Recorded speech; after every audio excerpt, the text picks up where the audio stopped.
Today in Capechi's Corner, we're going to look at perfect squares. We're going to look at perfect square trinomials today and how to factor them. There is a formula, and what we have here is it says a squared plus 2ab plus b squared. And what that means is if I notice that a trinomial has a perfect square in the front, a perfect square in the back, when I take the square root and I get a and b in the center, and I notice that I multiply that by 2, there's a shortcut. And I know that doesn't really sound much like a shortcut. So here's an example. It might be a little easier to look at it visually. I notice that x squared is a perfect square, which is x. 16 is a perfect square, which is 4. If I take 4 times x, I get 4x. Multiply it by 2, I get that middle term. Then I have x plus 4 quantity squared. The same thing holds true I have in the red here, as if their second term was a subtraction sign. So let's look at our example.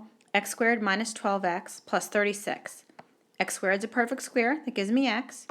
36 is a perfect square, that gives me 6. And I notice that when I take x times 6, I get 6x.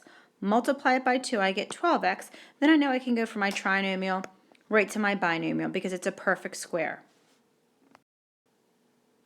Now for beginners, this really doesn't seem like a shortcut at all. So we're going to talk about just factoring it and simplifying at the end, which I think is easier. However, you use factoring in a lot of different math classes, and as you get more practice, you become better at these type of problems. So a lot of students in upper level math classes do use these shortcuts.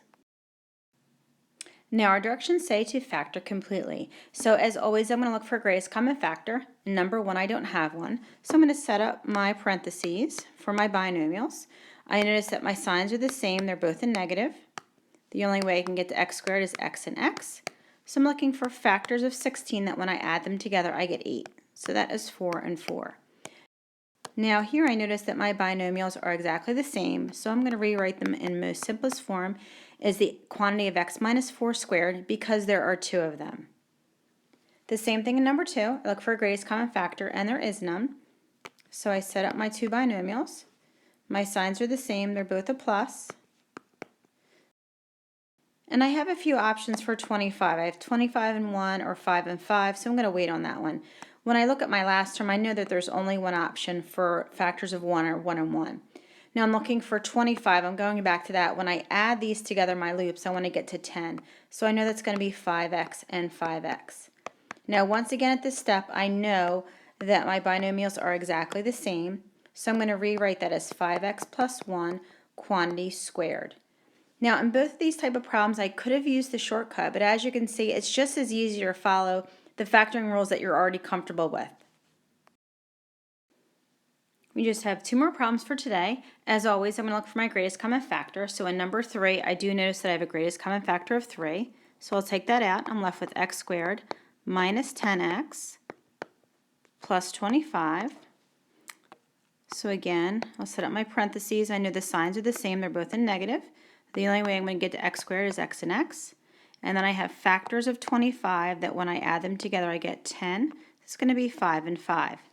Now again, I notice that x minus 5 is written there twice, so my most simplified form is going to be 3. I still need to bring down that greatest common factor times the quantity of x minus 5 squared, and that's my final answer right there.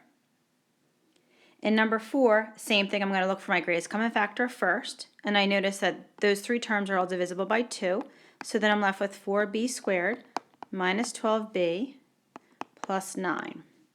Bring down my greatest common factor. I now have my new trinomial. My signs are the same, they're both negative. I have to look at combinations of 4 and 1 and 2 and 2, along with my last term here, which is 9, as 9 and 1 and 3 and 3. Now if I use my loops again, that kind of helps me figure out I want to get something combined when I get to 12. So if I look at my combinations, I see 2 times 3 gives me 6, and 2 times 3 also gives me 6, and when I add them together I get 12.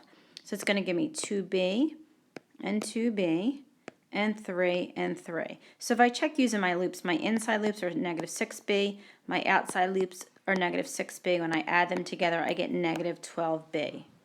So my final answer is 2 times the quantity of 2b minus 3 squared, and that's my final answer.